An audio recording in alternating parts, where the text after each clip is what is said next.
சிரிக்கும் சிரிப்பில்லையா பனை வெல்லம் போல் இனிக்கும் மொழி இல்லையா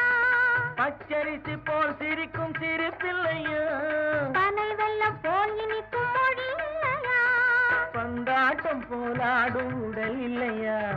பந்தாட்டம் போலாடும் உடல் இல்லையா பள்ளியறை கேட்க நல்ல குணம் இல்லையா பள்ளியறை கேட்க நல்ல குணம் இல்லையா இல்லையா இல்லையா இல்லையா சின்ன சின்ன கண்ணனுக்கு என்ன வேண்டும் கார மொழி சொல்லும் பொண்ணு வேண்டும் வண்ண வண்ண கண்ணனுக்கு என்ன வேண்டும் மட்டமிட்டு பாடிடும் கண்ணி வேண்டும்